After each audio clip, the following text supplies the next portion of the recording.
Que le nom de Jésus-Christ soit glorifié en ce 3 juin 2021. Nous sommes encore debout ce matin. C'est par la grâce du Seigneur et c'est par son amour. Nous sommes réveillés ce matin. C'est parce que Jésus-Christ est au contrôle dans la vie de plusieurs d'entre nous. Ne t'enorgueillis pas. Ne te dis pas que c'est parce que tu as fait telle ou telle chose que tu as mérité d'être debout ce matin. Il y a des gens qui ont fait mieux que toi. Il y a des gens qui sont meilleurs que toi, mais qui n'ont pas pu se réveiller ce matin. Que le nom de Jésus-Christ soit glorifié. En ce jour, j'aimerais continuer le message divin que j'avais commencé à vous transmettre la semaine dernière, le 3 juin 2021. Dans l'après-midi du 3 juin, entre midi et 2h30 de l'après-midi, le Seigneur m'avait beaucoup parlé. J'ai commencé par le numéro 1 et là nous sommes au numéro 8. Hier, je vous ai fait le numéro 7, là où le Seigneur nous disait « Prenez garde à vous ». Le Seigneur nous disait « Prenez garde à vous ». Et hier, je vous ai dit comment le Seigneur m'avait montré une casserole et il y avait des morceaux de poisson à l'intérieur. C'était des poissons panés. Quand je dis poissons panés, on avait enlevé les arêtes. On avait enlevé toutes les arêtes. Et il ne restait qu'une arête centrale sur un morceau. C'était au niveau du ventre. Vous voyez, quand on coupe le poisson en 3 parties, il y a la tête, il y a le ventre et il y a la queue.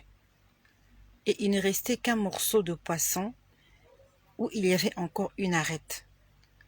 Et quand le Seigneur me l'a montré, dans l'après-midi du 3 juin, on était en train d'enlever l'arête. L'arête centrale qui se trouve au milieu du poisson. Et c'était exactement le morceau du ventre. Quand j'ai vu que cette arête était en train d'être retirée, le Seigneur me dit, regarde, la nourriture est prête. Il me dit, tout est prêt. Il ne restait que cette arête-là. Il ne restait que cette arête à enlever pour que tout soit... En fait, il me disait que tout est accompli. Je suis en train de faire une rétrospective, un résumé pour ceux qui n'ont pas suivi. Donc, pour toi qui m'écoutes ce matin, je te conseille et je t'exhorte à aller écouter les vidéos précédentes afin de comprendre comment le Seigneur nous a parlé ce jour-là. Le Seigneur m'a parlé de l'antéchrist et du faux prophète dont on parle dans la Bible, dans le livre d'Apocalypse. Ce que je vous dis, ce n'est pas un enseignement que j'ai reçu à l'église. C'est le Seigneur qui est venu me le révéler. Le Seigneur m'a dit que l'antéchrist est déjà sur terre. L'antéchrist est un homme qui est déjà vivant sur terre. Le faux prophète aussi, ce sont des gens, ils sont vivants. Sauf que ce sont des envoyés du diable. Ils sont déjà vivants. Nous sommes aujourd'hui le 9 juin 2021. L'antéchrist est déjà sur terre. Le faux prophète est déjà sur terre. Ils sont prêts. La seule chose qui les retient, c'est la présence du Saint-Esprit sur la terre. Et la présence du Saint-Esprit sur la terre, c'est encore l'épouse, l'Église de Dieu qui est encore sur la terre.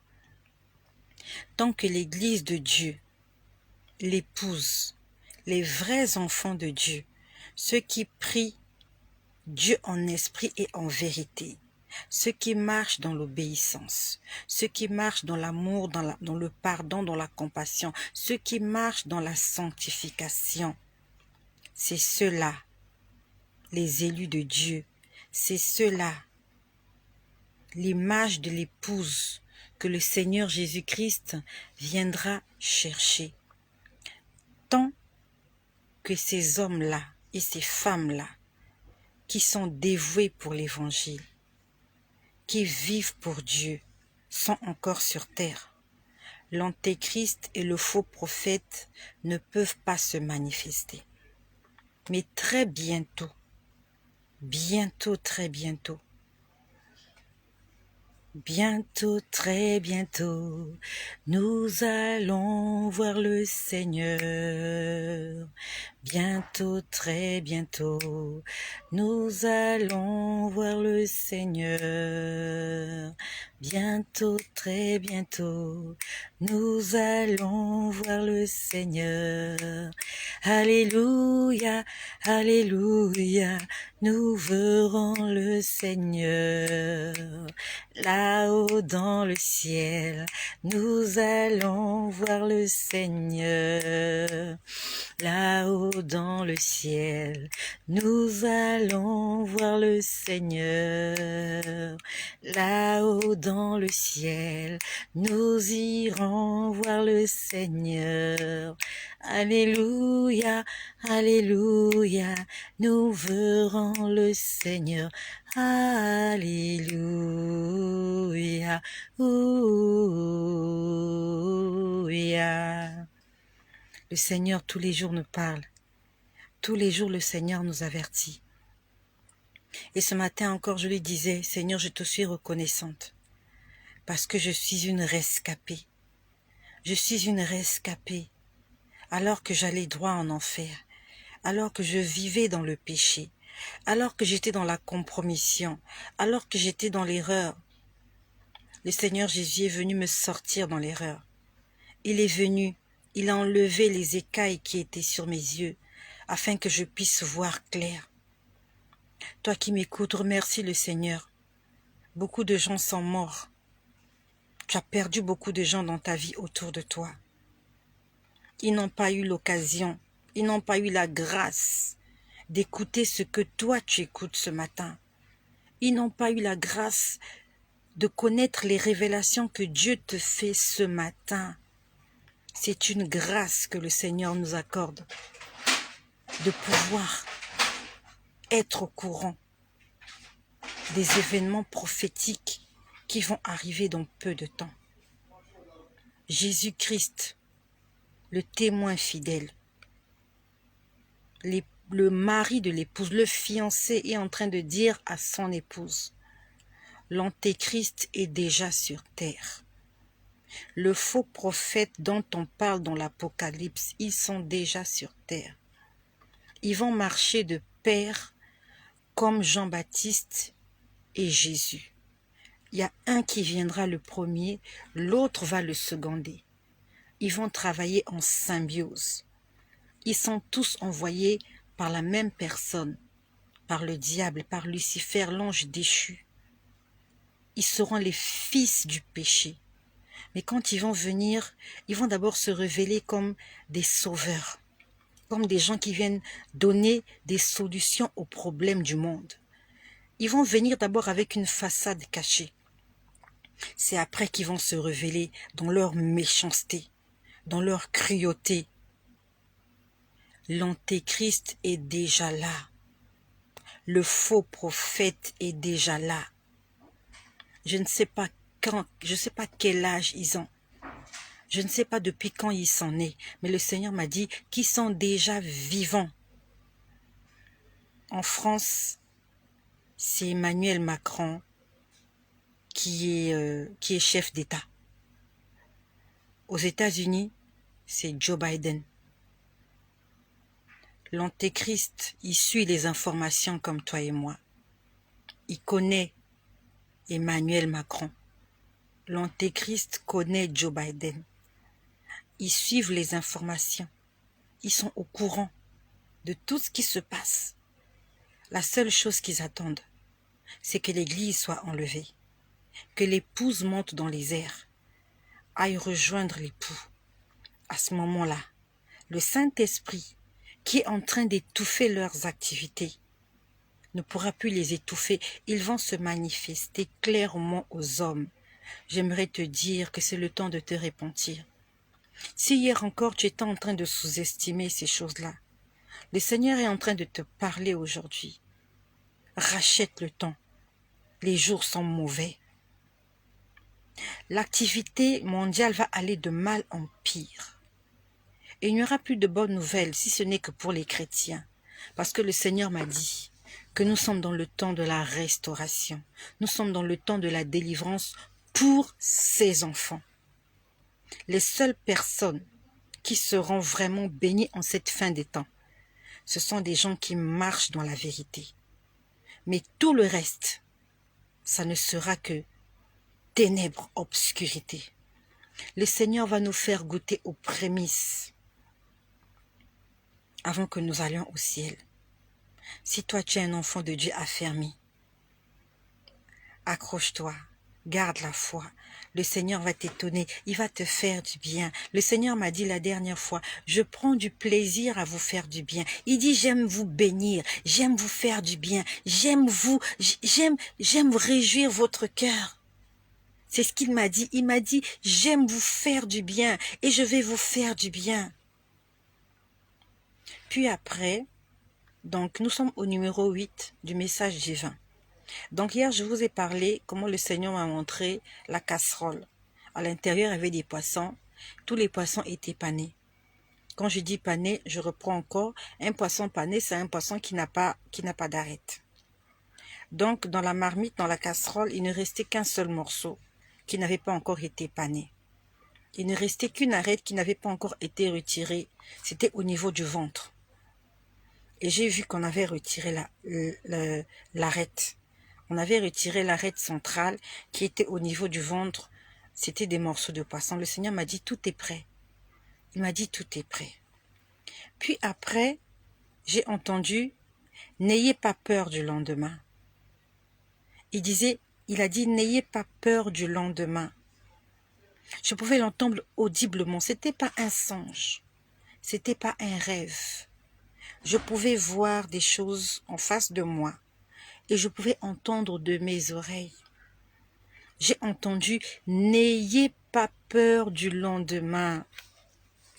La Bible nous dit, le lendemain prendra soin de lui-même. Et le lendemain qui prendra soin de lui-même, c'est le lendemain de ceux-là qui obéissent à Matthieu 6, verset 33. Cherchez premièrement le royaume des cieux et la justice. Et tout ce dont vous avez besoin vous sera donné par-dessus. N'ayez pas peur du lendemain. Ne vous inquiétez pas du lendemain. Ne vous posez pas de questions sur ce que vous ferez, sur ce que vous mangerez. Le Seigneur prendra soin de vous. Si vous cherchez d'abord Jésus-Christ, le matin quand tu te réveilles, si ta priorité c'est d'abord plaire à Dieu, si l'après-midi, si le soir, si toute ta vie, ta priorité c'est de plaire d'abord à Dieu, le Seigneur te donnera ce que ton cœur désire. Le Seigneur m'a dit, n'ayez pas peur du lendemain. N'ayez pas peur du lendemain. Il était en train de parler à ses enfants, à ses véritables enfants. Parce qu'il y a des vrais enfants de Dieu et des enfants de Dieu hypocrites. Il y a des enfants de Dieu caméléons qui changent de couleur. Dès qu'il voit une nouvelle couleur, il veut ressembler à cette couleur-là. Il veut s'adapter à cette couleur-là. Mais un véritable enfant de Dieu, c'est celui qui sait rester ferme. Si le Seigneur t'a donné une robe blanche, tu garderas ta robe blanche jusqu'à la fin de la course. Puis après, j'ai vu un véhicule. Vraiment, ce sont des choses que je voyais en vision. Pendant que je priais, je pouvais le voir comme ça.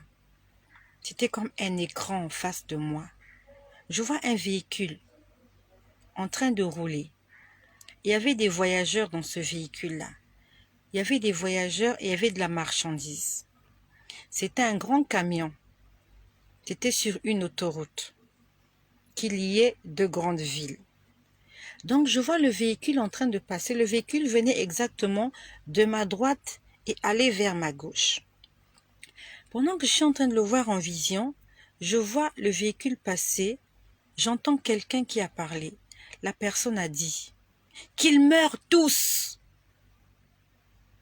Il y a quelqu'un qui a parlé quand le véhicule est passé. La personne a dit qu'ils meurent tous.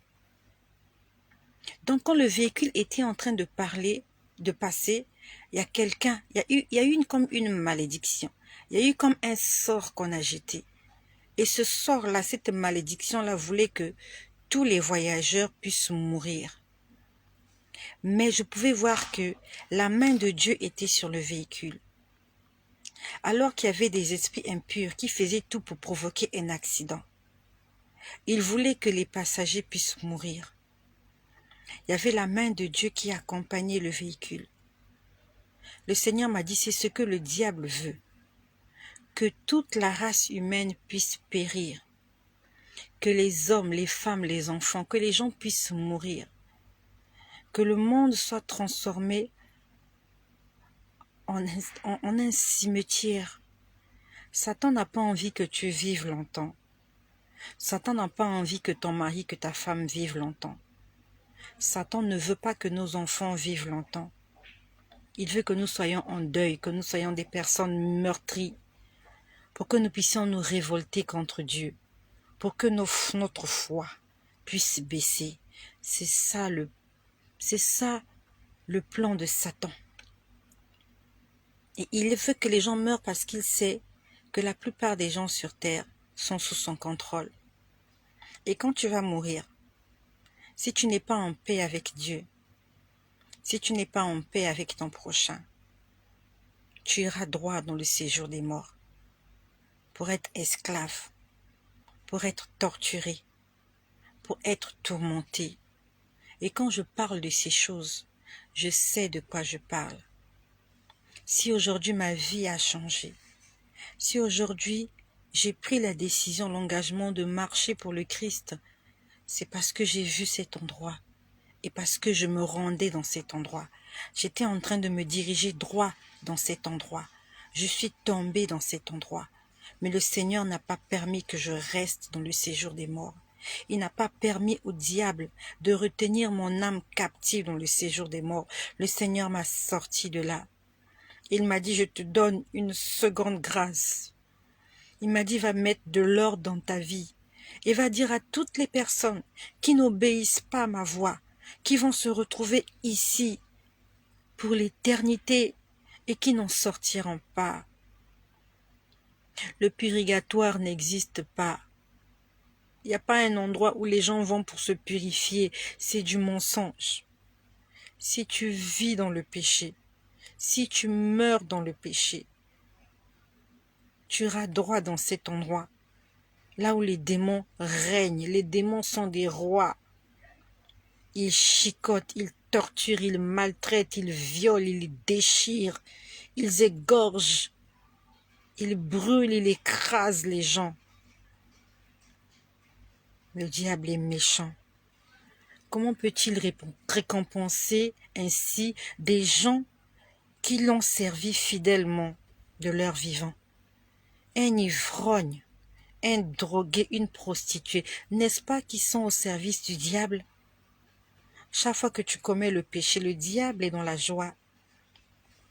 Chaque fois que tu écoutes la musique profane, Satan et ses démons sont contents.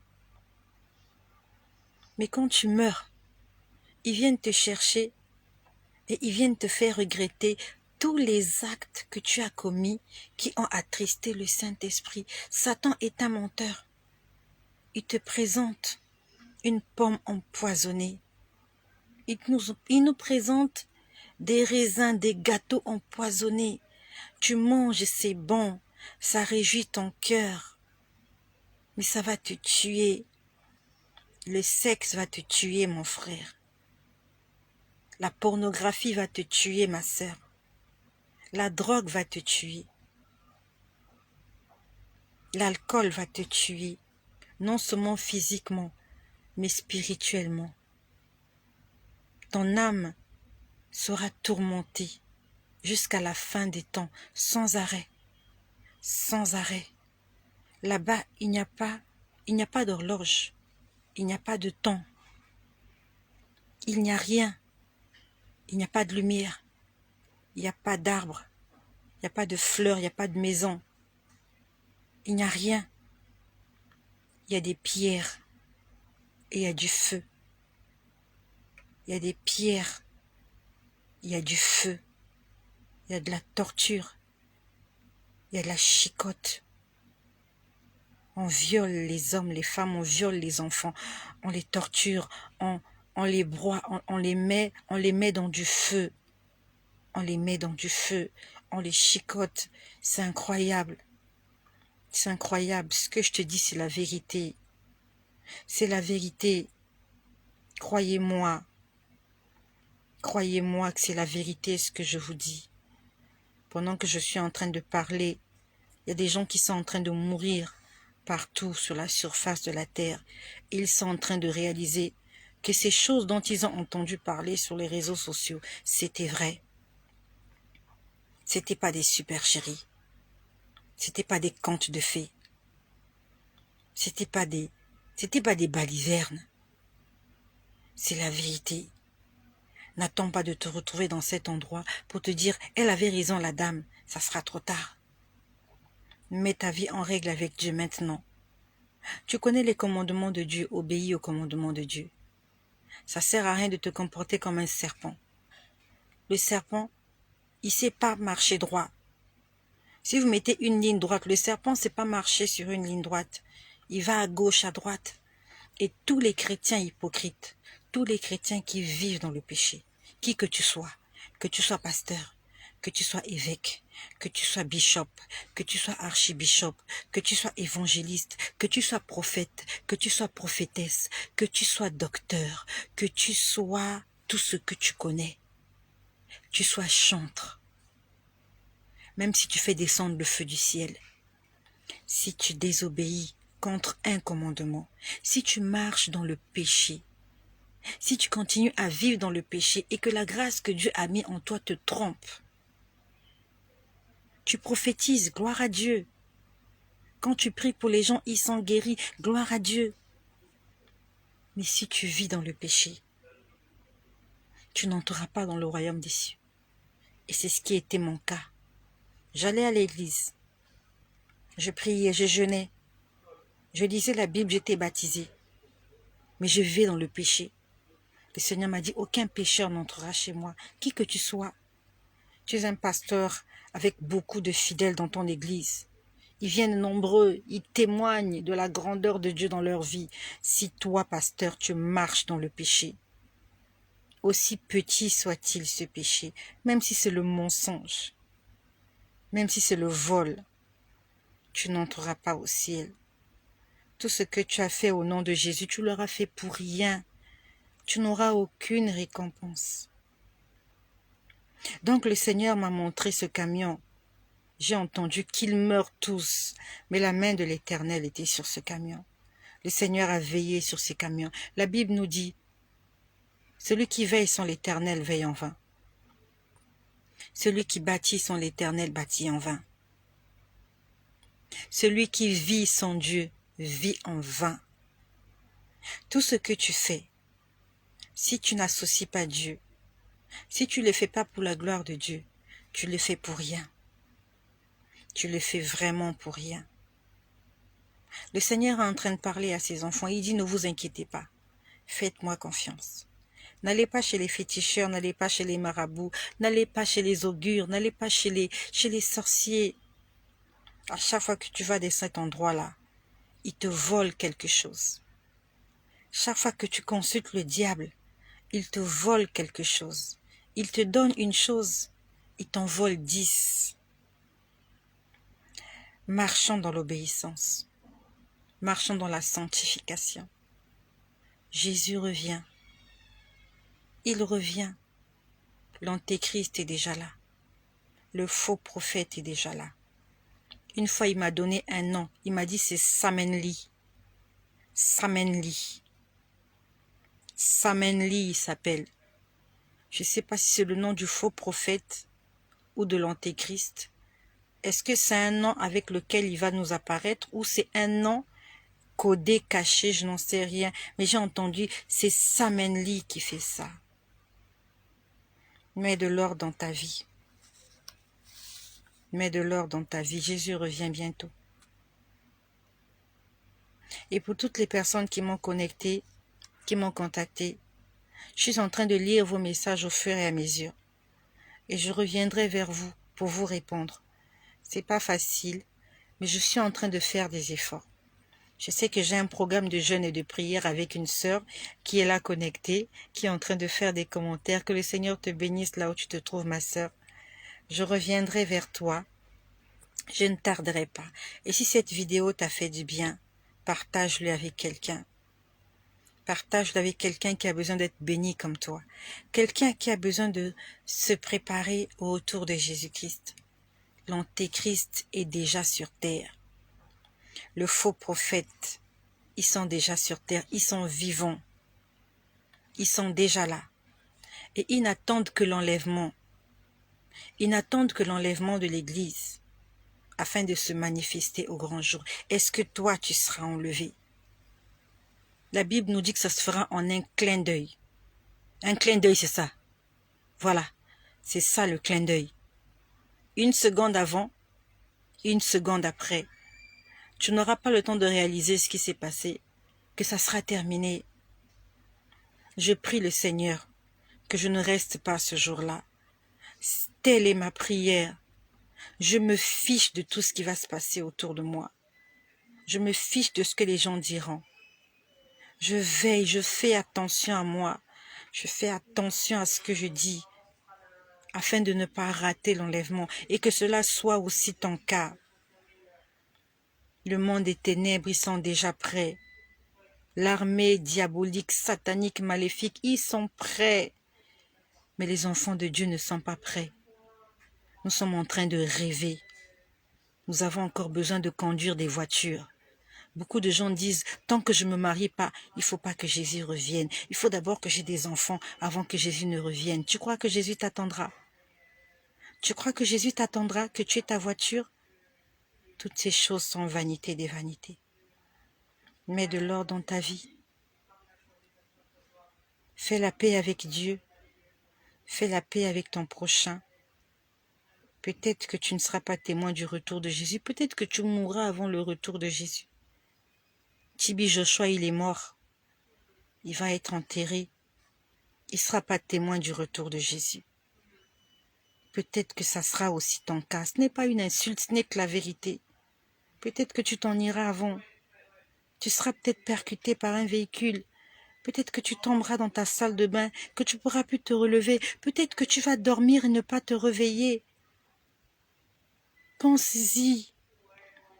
Il n'y a pas que le Covid qui tue les gens.